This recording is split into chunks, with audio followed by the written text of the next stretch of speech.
Bonjour les amis, nouvelle vidéo aujourd'hui pour retrouver l'ancien flic Jean-Pierre Colombias qui va nous donner son avis sur la prochaine élection et sur la sécurité.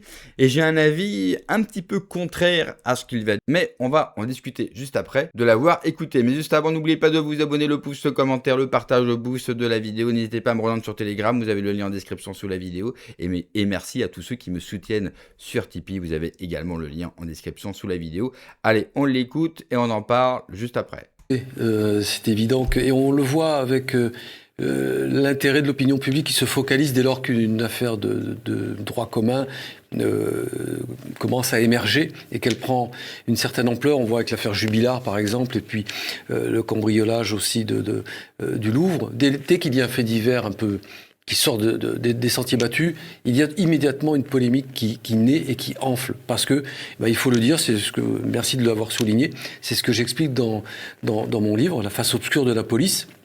Il y a un déficit de prise en compte totale, tout simplement parce que la France, les dirigeants de la France, depuis quelques dizaines d'années, ont pris le parti, ont adopté un parti pris qui consiste à mettre en place un système de dérégulation totale de la prise en compte de l'institution judiciaire, au niveau de la police et au niveau de la justice. Malgré les discours, les coups de menton de nos différents ministres, que ce soit Gérald Darmanin, Nunez et consorts. Particulièrement depuis une dizaine d'années, on voit qu'il y a un glissement total. On laisse aller totalement l'institution à la dérive, contrairement justement à tous ces discours. Et on peut quand même faire un bilan qui dépasse le bilan d'Emmanuel Macron en responsabilisant tous les pouvoirs qui se sont succédés depuis, disons, environ une trentaine d'années. Avec des budgets qui ne suivent pas, des fausses augmentations budgétaires, fausses augmentations en personnel. Tout ça, ce sont des faux semblants, c'est du discours. Alors on pourrait penser que c'est de l'amateurisme. Moi, j'ai la conviction plutôt que c'est véritablement un parti pris ultralibéral qui consiste à ne plus prendre en compte le pouvoir régalien. Et donc, de ce fait, la protection des plus faibles, c'est-à-dire vous et moi, qui n'avons pas les moyens de nous payer des sociétés de protection privée. Donc ça va être un thème central. C'est un vrai débat de société qui doit, de mon point de vue, dépasser même les antagonismes politiques. Malheureusement, on voit qu'il y a toujours des arrière-pensées à ce niveau-là et que chacun défend sa boutique un petit peu comme ils le peuvent, en écartant d'ailleurs les bilans qui leur reviennent.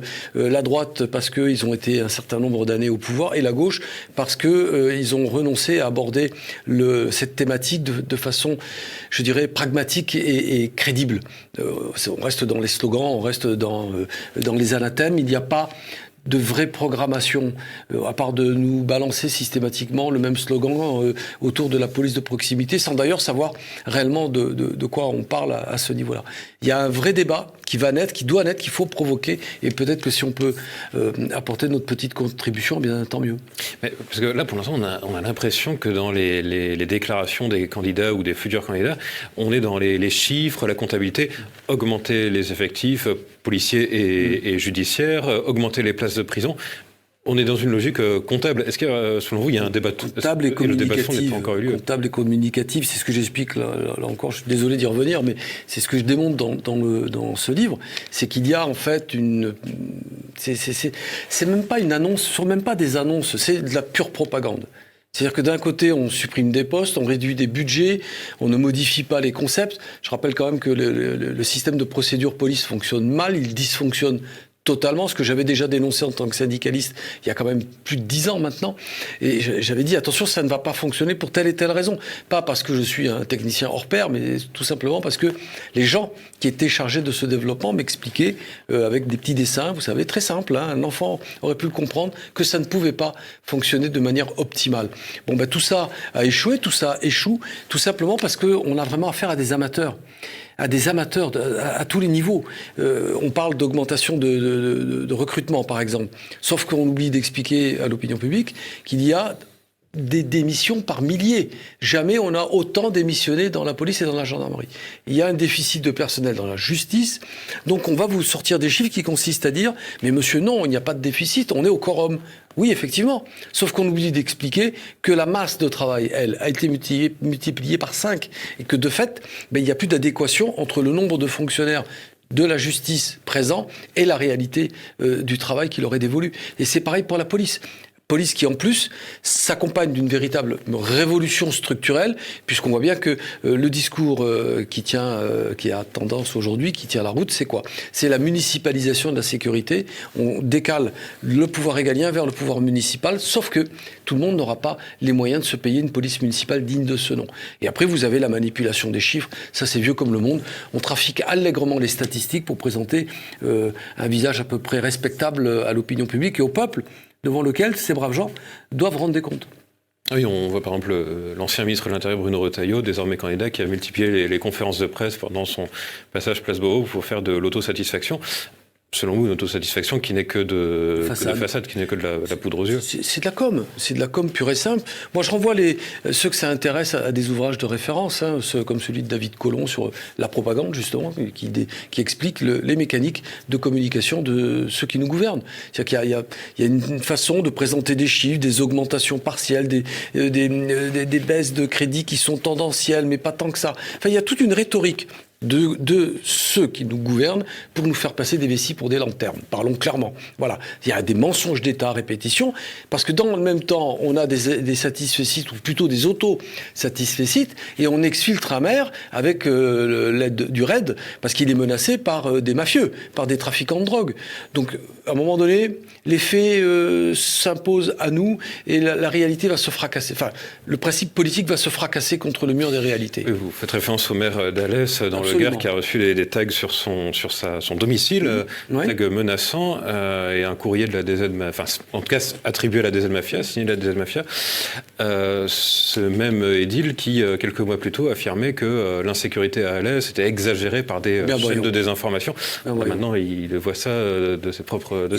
Il paye les conséquences de son inconséquence, justement, et de son hypocrisie politique. Mais comme beaucoup, vous savez, à gauche, on dénonce à la fois une forme de fascisme policier, avec le slogan « la police tue », et puis en même temps, on voit bien que certains maires sont élus parce qu'ils ont des accointances avec les réseaux mafieux locaux. Moi, je pense, si on fait un peu de prospective par rapport aux mois qui s'annoncent, aux années et aux mois, mais ça va aller très vite, vous allez voir.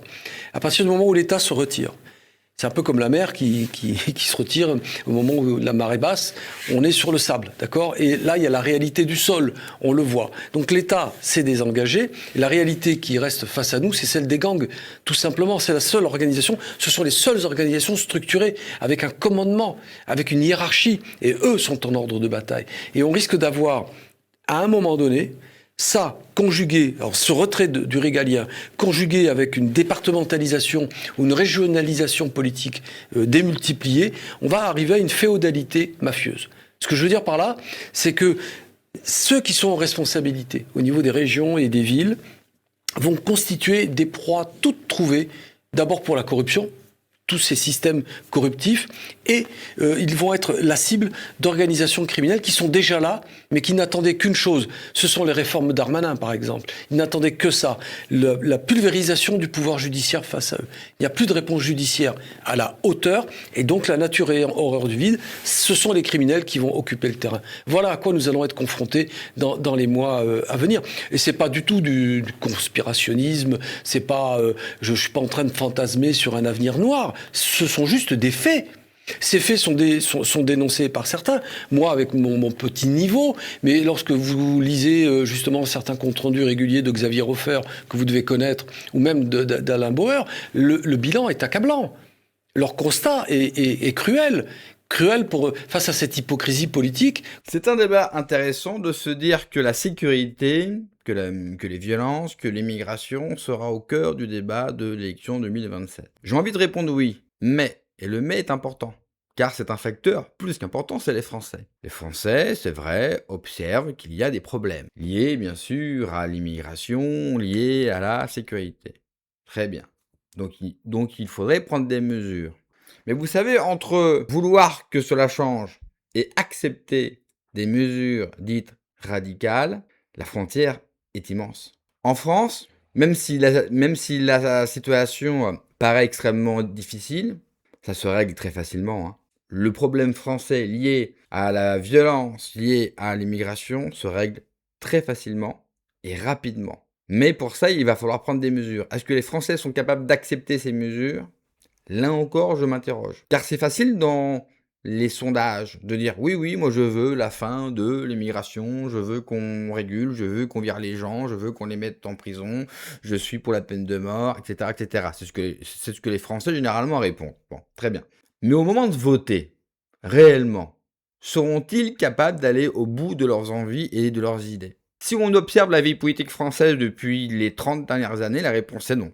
Très clairement. Les Français ont voté pour la continuité et ont voté pour des gens qui laissent faire, qui laissent absolument tout faire. Depuis les 10 ans d'Emmanuel Macron, les crimes atroces que nous avons subis à cause de l'immigration, des gens qui n'avaient rien à faire sur notre sol, qu'on aurait dû renvoyer depuis le début, ont certes ému beaucoup de Français, touché beaucoup de Français, mais ça n'a pas provoqué non plus des révoltes dans les rues, alors que ça aurait dû être la normalité, en fait. Que les gens se révoltent, on tue leurs enfants. Ce n'est quand même pas rien en termes d'impact. Mais les Français, encore une fois, au moment de voter, ils votent le contraire. Je vais prendre l'élection européenne, la dernière, souvenez-vous.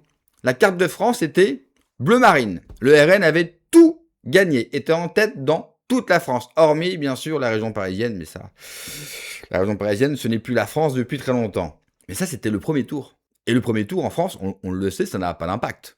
C'est le second tour, où vraiment vous allez élire les personnes. Et qu'est-ce qui s'est passé au second tour? Eh bien, les Français, globalement, se sont ravisés. Alors oui, on va vous dire qu'il y a eu des magouilles entre la gauche et le bloc central, qu'il y a eu des triangulaires. Ok, oui, c'est vrai. Mais qu'est-ce qui t'empêche quand même de voter RN? Rien. Bah les gens, ils n'ont pas voté RN. Donc ça aussi, ça devrait nous alerter. Oui, le débat va se placer sur ces thèmes-là, parce que ce sont des débats qui sont aujourd'hui inévitables. Parce que ça pourrit la vie des Français, et que n'importe quel Français le voit, en fait. Même s'il ne le subit pas, il le voit, et voit bien qu'il y a des choses qui changent, et pas en positif. Mais de là à être capable de voter pour un candidat ou pour des mesures, ça c'est autre chose. Imaginez qu'un Bukele, donc le président du Salvador, se présente en France. Vous pensez que les gens vont voter pour lui?